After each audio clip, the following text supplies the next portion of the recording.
할렐루야. 오늘부터 시작해서 6월달 한 달 동안은 룻기를 살펴보려고 합니다. 룻기를 읽어나가는 동안에 하나님께서 우리에게 풍성하신 은혜를 내려주실 줄 믿습니다.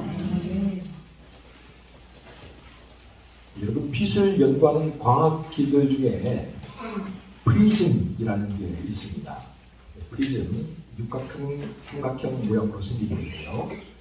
이 프리즘은 어떤 역할을 하냐 하면 햇빛이나 백색의 빛을 통과시키면 무지개빛도 쫙 7가지 무지개빛을 쫙 빛나기도 합니다. 또 반대로 무지개빛을 이쪽에 통과시키면은 백색처럼 이렇게 빛이 통합되기도 하는 그런 역할을 하는 것이 이 프리즘이라는 것입니다.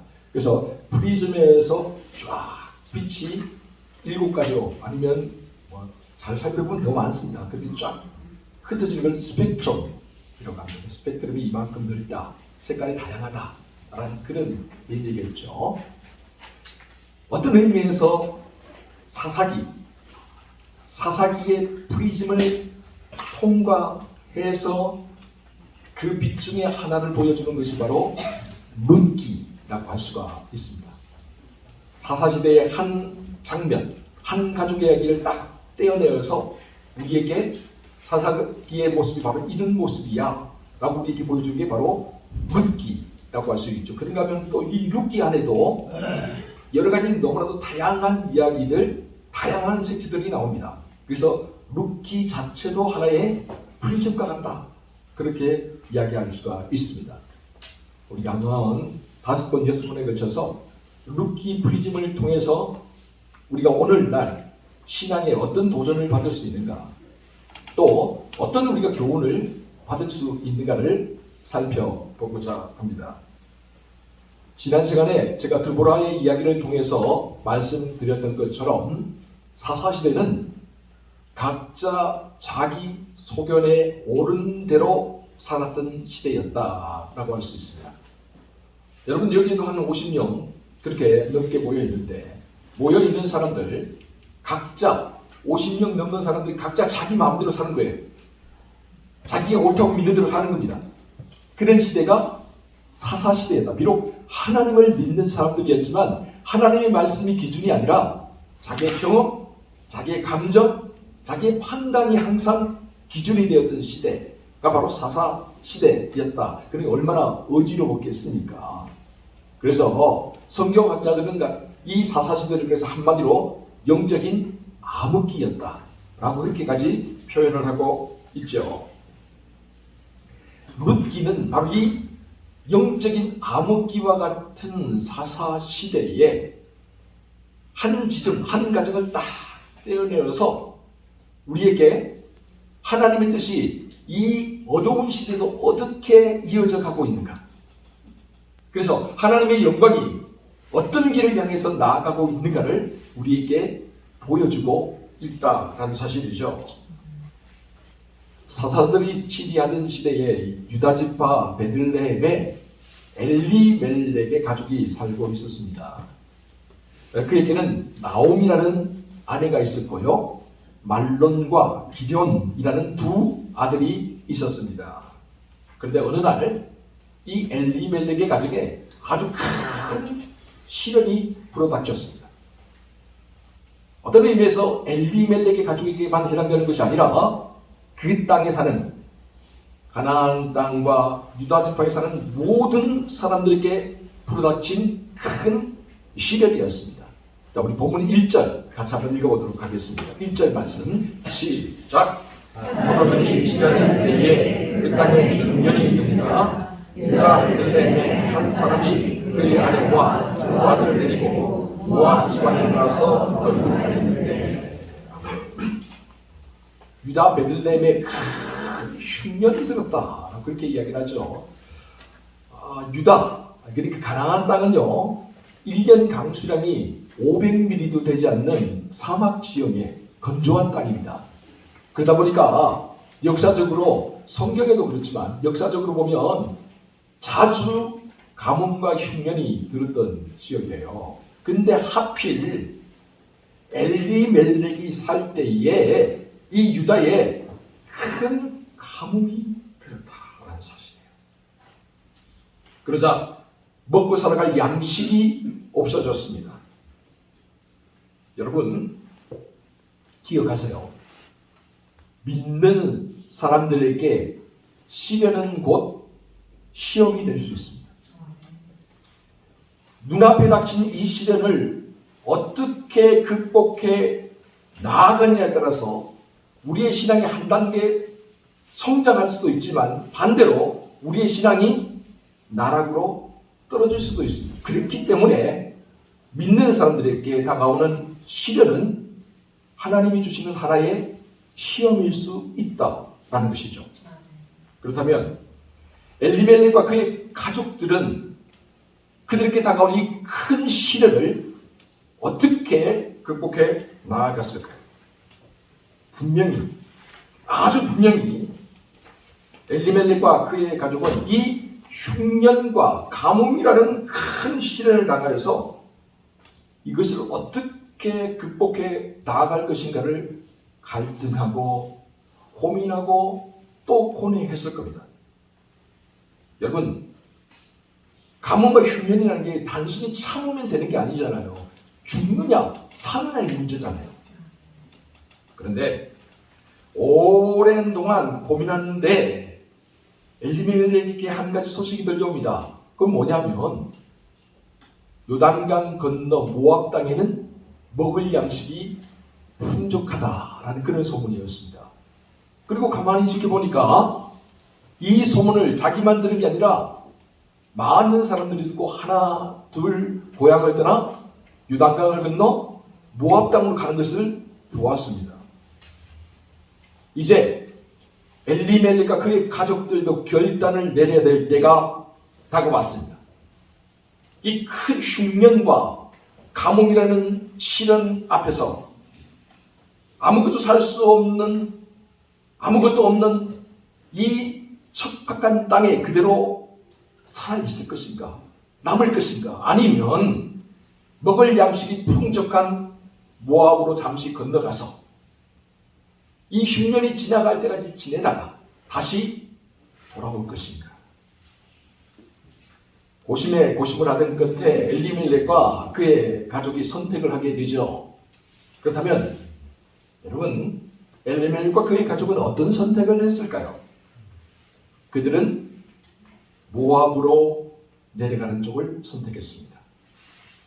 일단 현실적인 문제에, 살아남는 문제에 집중하자는 것이죠. 다시 말해서 소나기가 쏟아질 때는 일단 피하고 가야 된다는 거죠. 살아남아야 훗날을 도모할 수 있지 않겠습니까? 그래서 엘리멜렉과 그의 가족은 하나님이 약속하신 땅, 그들의 조상 대대로 지켜왔던 땅을 버려두고 요단강을 건너 모압으로 건너가게 되었습니다. 마치 이 모습은요, 이건 창세기에 나오는 요셉과 야곱의 이야기를 생각나요.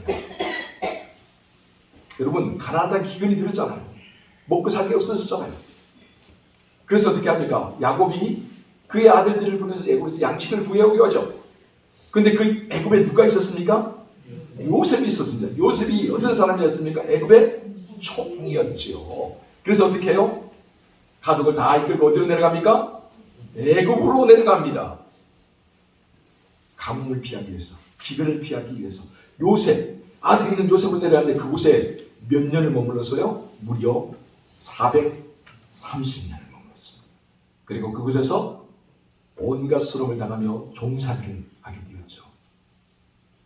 하나님의 약속이 머무는 가나안 땅을 벗어났을 때 하나님의 백성이 항상 당했던 사건들, 역사적으로 그런 사건들이 많아요. 엘리멜렉과 그의 가족도 이 기근과 가뭄을 피하기 위해서 어디로 가느냐? 요단강을 건너 모압 땅으로 내려간다. 사랑하는 성도, 우리가 살다 보면 기근과 가뭄, 아니면 지진과 전염병 같은 정말 우리가 감당하기 힘든 그런 시련을 만날 때가 있습니다.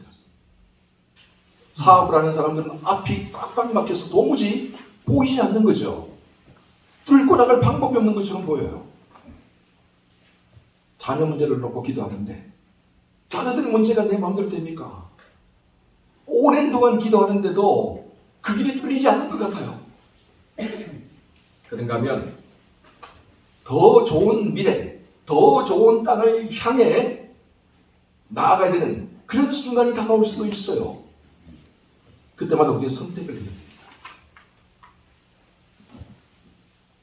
어쩔 수 없이 무엇인가를 선택하는 그 순간부터 또한 더 좋은 무엇인가를 소유하기 위한 선택에 이르기까지 우리는 무언가를 선택하며 나가야 되죠. 그런데 이 선택의 문제가 그렇게 쉽지는 않습니다. 한 번의 선택으로 수많은 것들이 달라질 수 있기 때문에 그래요. 한 번의 선택으로 많은 좋은 것들을 얻을 수도 있지만 반면에 한 번의 선택으로 모든 것을 다 잃어버릴 수도 있기 때문이죠. 그래서 고민이 깊어지게 됩니다. 밤잠을 자지 못할 때도 있어요. 가슴이 답답하고 일이 손에 안 잡힐 때도 있죠. 그렇다면 여러분, 우리 믿는 하나님의 백성들이 이 선택의 기로에 섰을 때 무엇을 기준으로 어떻게 선택을 해야 할까요? 여러분, 항상 기억하십시오. 이 선택의 기로에 섰을 때 내가 어떤 존재인지를 알아야 됩니다.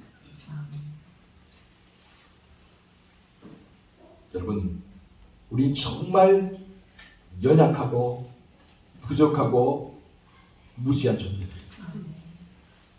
우리는 내일 일을 알지 못하죠. 아니, 한치 앞을 내다볼 수 없어요. 그만큼 우리가 연약한 존재들입니다. 부족한 존재들이에요. 무지한 존재들이에요. 그렇기 때문에 선택의 순간이 도갈 때마다 우리가 불안해합니다. 초조해합니다. 밤잠을 설치게 돼요. 여러분, 그러나 기억하세요. 그렇기 때문에 우리가 연약하고 부족하고 무지하기 때문에 더욱더 하나님의 도움이 필요합니다. 그렇기 때문에 우리가 더욱더 하나님께 나와서 매달려야 되는 거죠. 여러분, 겟세마네 동산에서 기도하시는 주님의 모습을 한번 생각해 보시기 바랍니다.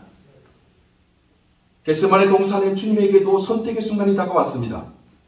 십자가를 져야 할 것인가? 아니면 다른 길을 걸어가야 될 것인가? 주님도 몇 번이나 망설이고 몇 번이나 불안해하고 초조해 하셨습니다. 그래서 이렇게 기도하셨죠. 우리 누가복음 22장 42절입니다. 한 목소리 같이 한번 읽어보도록 하겠습니다. 시작. 이르시되 아버지여, 만일 아버지의 뜻이거든 이 잔을 내게서 옮기시옵소서. 그러나 내 원대로 하시옵고 아버지의 원대로 되기를 원하나이다. 하나님의 아들이신 예수 그리스도에게도 선택의 문제는 쉽지 않았어요. 십자가의 길을 앞에 두고 이 길을 걸어갈 것인가 아니면 좀 더 쉬운 길, 다른 길을 걸어갈 것인가를 놓고 고민했다는 겁니다. 밤잠을 이루지 못했다는 거예요. 왜 그렇지 않겠습니까? 이 세상에 누가 시련을 좋아하고 고통을 좋아하겠습니까? 될 수만 있으면 피하고 싶은 거죠. 될 수만 있으면 만나고 싶지 않은 것이 우리의 인지상정이 아니겠습니까? 그래서 주님도 그렇게 기도할 수밖에 없었던 거예요. 주님도 십자가를 두고 인간적인 생각과 하나님의 사명 사이에서 갈등하고 또 갈등하셨던 것이죠.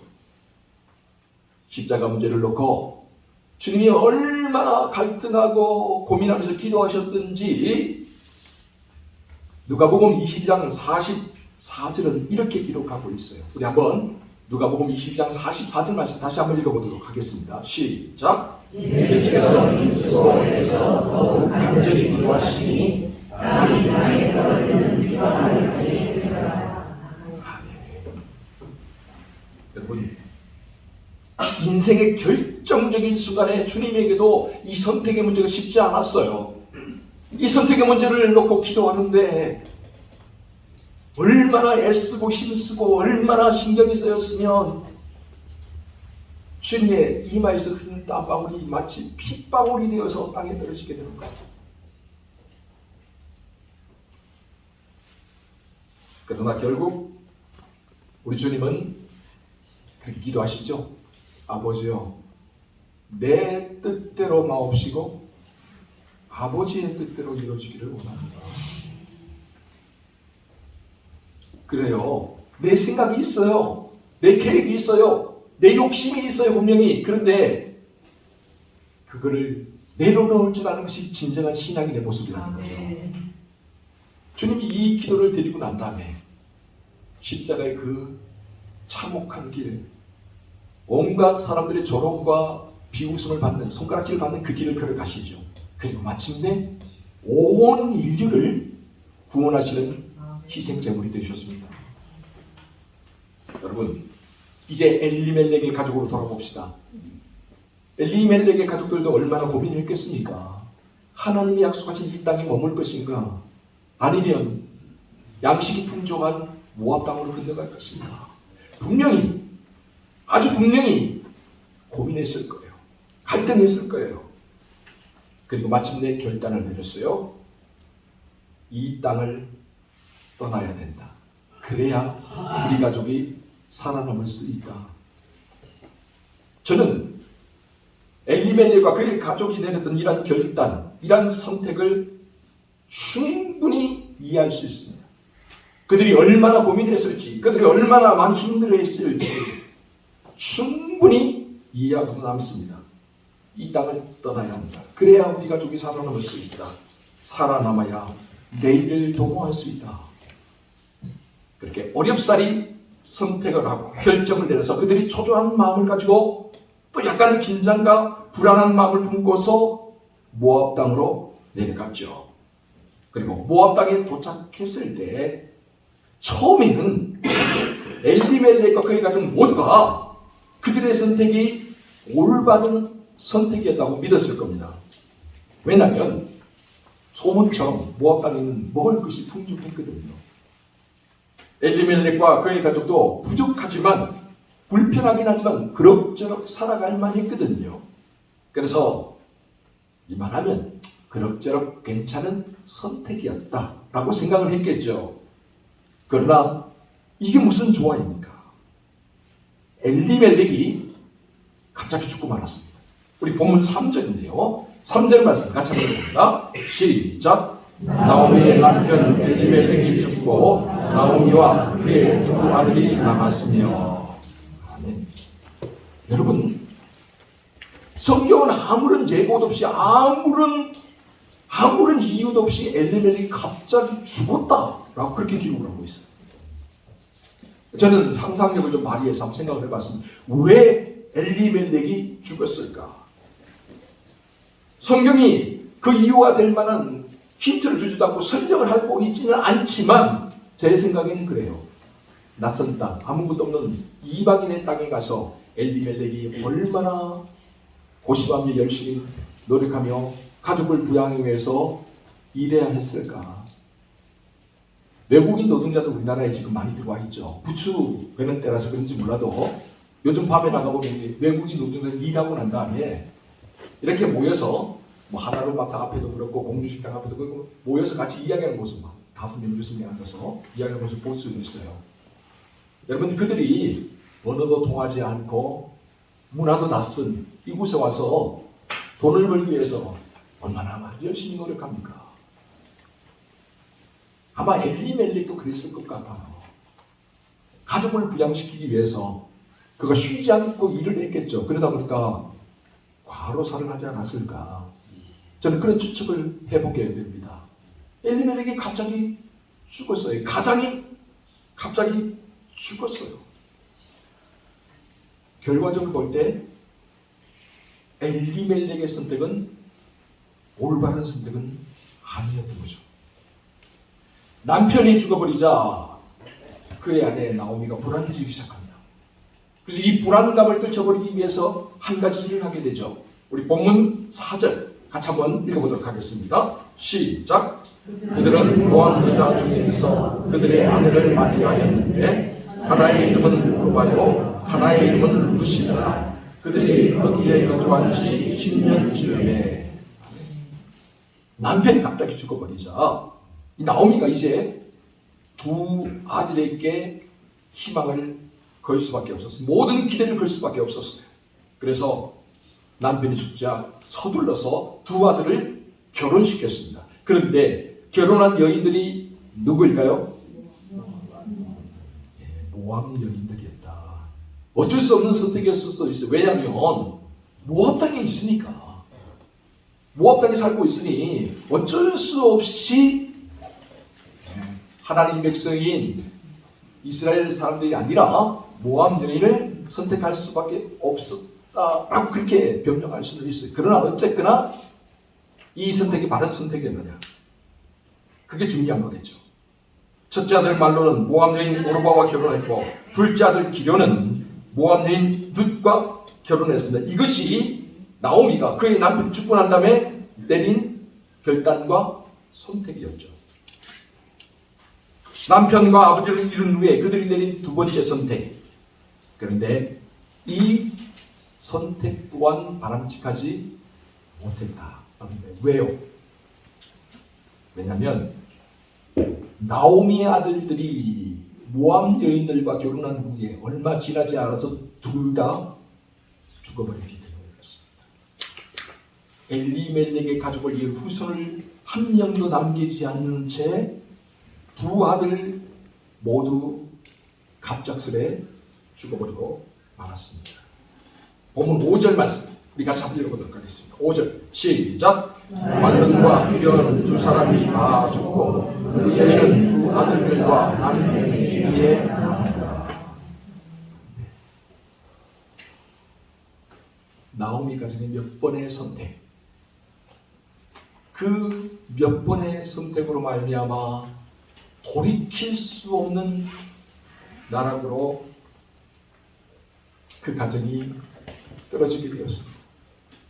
기쁨과 희락의 여인이었던 나오미가 이제는 아픔과 슬픔과 고통의 여인 마라가 되어버리고 한 것이죠. 남편과 두 아들과 평안하게 살아가던 나오미가 이제 남편도 잃고 두 아들도 잃고 이 세상에 외톨이처럼 홀로 남겨지게 되었습니다. 여러분 정말 기가 막힐 일이죠. 어쩌다 일이 이 지경에까지 이렇게 되었나요? 도대체 어디서부터 뭐가 잘못된 겁니까? 여러분 이게 불과 10년 사이에 벌어진 일이에요. 모압으로 내려간 지 10년 만에 모든 것들이 다 바람처럼 사라져버리고 말았습니다. 사랑하는 성도 여러분, 그렇다면 왜 이런 일이 벌어진 겁니까? 어쩌다가 이런 엄청난 불행을 겪어야 한 겁니까? 어쩌다가 평화롭고 단란한 한 가정이 이토록 처참하게 무너져 내린 겁니까? 다른 무엇보다도 저는 이것이 선택의 문제라고 생각합니다. 순간의 선택이 신년을 좌우한다는 말이 있었잖아요. 우리가 어떤 선택을 하느냐에 따라서 우리의 미래가 결정이 된다는 것이죠. 그런데요, 우리가 선택의 순간에 엘리멜렉처럼 나오미처럼 선택할 때가 너무나도 많다는 사실이에요. 엘리멜렉처럼 바로 눈앞에 보이는 현실, 바로 눈앞에 보이는 그 무엇인가를 쫓아가면서 선택할 때가 많다는 사실이죠. 여러분 창세기 13장을 보세요. 아브람과 롯의 이야기가 나오죠. 아브람과 롯이 가나안 땅에 머문 지 좀 오래되니까 그들의 소유가 많아져서 이제 함께 동거할 수 없게 돼요. 그래서 서로 헤어져야 될 시점이 다가왔어요. 그때 아브람이 참 유명한 말을 남깁니다. 자, 우리 본문 창세기 13장 9절 한번 같이 한번 읽어주시죠. 창세기 13장 9절입니다. 시작. 내 앞에 온 땅이 있지 아니하냐. 나를 떠나가라. 내가 정하면 나는 구하고 내가 운하면 나는 정합니다. 아브라함이 삼촌이잖아요. 연장자잖아요. 게다가 더 많은 사람들을 거느리고 있잖아요. 그렇기 때문에 얼마든지 자기가 선택권을 주장할 수 있어요. 내가 먼저 선택하겠다. 그래서 너는 나를 따라가라. 이야기할 수 있어요. 그런데 그렇게 하지 않아요. 아브라함은 오히려 선택할 수 있는 권리와 모든 권한을 조카로 새겨줍니다. 네가 오른쪽을 선택하면 나는 왼쪽을 선택하고 네가 왼쪽을 선택하면 나는 오른쪽을 선택해서 떠나가겠다. 네가 선택해라. 그래서 조카 롯이 한 번도 삼촌에게 양보하지 않습니다. 에이 어떻게 그래요? 삼촌이 먼저 선택하지 이런 말도 없어요. 그냥 어떻게 합니까? 성경을 보면요. 롯이 눈을 들어 바라보니 요단 온 뜰이 마치 하나님의 동산과 같고 애굽 땅과 같이 기름진지라. 그래서 그 땅을 선택하고 나아갔다라고 되어 있어요. 철이 없어서 그럴 수도 있어요. 그런데 여기서 주목할 게 뭐냐? 롯이 눈에 보이는 대로 선택을 했다는 사실입니다. 자기 눈앞에 보이는 이익을 따라서 자기 눈에 보이는 대로 선택을 하면서 나갔다는 사실이죠. 그 결과가 어떻게 되었습니까? 결국 롯은 모든 재산을 잃어버렸습니다. 그의 아내는 소금 기둥이 되어버리고 말았습니다. 그리고 그의 두 딸과 근친 상가나에서 모압과 암몬을 하는 말로 다쓴 비극을 경험하게 되었죠. 왜 그렇게 되었습니까? 눈에 보이는 것을 따라갔기 때문에 그래요. 여러분, 이처럼 눈에 보이는 것을 따라가면 우리가 처음에는 잘 되는 것처럼 보여요. 롯처럼요. 엘리멜렉처럼요. 처음에는 잘 된 것처럼 보여요. 잘한 것처럼 보여요. 그런데 그 결과는 어떻습니까? 얼마 지나지 않아서 문제들이 뻥뻥 터지기 시작합니다. 결국에는 모든 것을 다 잃어버리고 맙니다. 사랑하는 성도 여러분, 우리 눈에 보이는 게 전부가 아닙니다. 기억하세요. 우리 눈에 지금 보이는 게 전부는 아니에요. 그래서 잠언 14장 12절은 우리에게 이렇게 경고하고 있습니다. 잠언 14장 12절 시작. 어떤 길은 사랑의 목에 가르나 길은 사망의 길이라. 우리 눈에 보이기에는 그게 참 좋은 길처럼 보일 수 있어요. 바른 길처럼 보일 수도 있어요. 그런데 그 길이 어떤 길이라고요? 사망의 길이 될 수 있습니다, 여러분. 눈에 보이는 것들만 쫓아가다 보면, 표상만 쫓아가다 보면 결국에는 우리가 돌이킬 수 없는 지점까지 다다를 수가 있다는 것이죠. 나오미와 그의 가족들이 그랬던 것처럼, 롯이 그랬던 것처럼 눈에 보이는 것을 따라가다 보면 현실적인 문제, 먹고 사는 문제, 거기에 너무 집중하다 보면 우리가 잘못된 방향으로 사망의 길을 향해 걸어갈 수도 있다는 거죠. 여러분, 그렇기 때문에 하나님의 백성은 아무리 어렵고 힘들어도 눈에 보이는 것들만 따라가서는 안 돼요. 현실적인 문제에 급급해서 잘못된 선택을 해서는 안 돼요. 비록 조금 어렵고 힘들더라도, 비록 조금 더디고 지쳐야 될지라도 하나님의 백성은 모든 선택의 순간마다 하나님 앞에 나와서 묻고 하나님의 말씀을 따라가며 하나님을 바라볼 수 있어야 됩니다. 아멘. 여러분, 우리가 바라야 보는 것도 오직 예수밖에 없어요. 아멘. 예수 그리스도께서 우리에게 주신 말씀을 따라 인내하며 기다리며 견디며 나가야 되는 거죠. 아멘.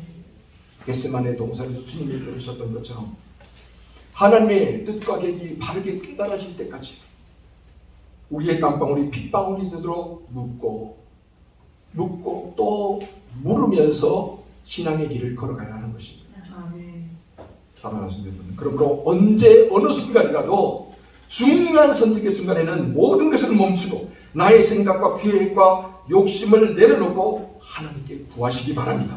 아멘. 가장 먼저 무릎을 꿇고 기도하시기 바랍니다. 아멘. 조금 느린 것 같고 조금 느린 것 같아 답답하여도, 그러나 하나님의 음성을 듣고 난 이후에, 하나님의 뜻과 계획을 깨닫고 난 이후에, 그 이후에 선택하고 결단하고 움직여도 결코 늦지 않습니다.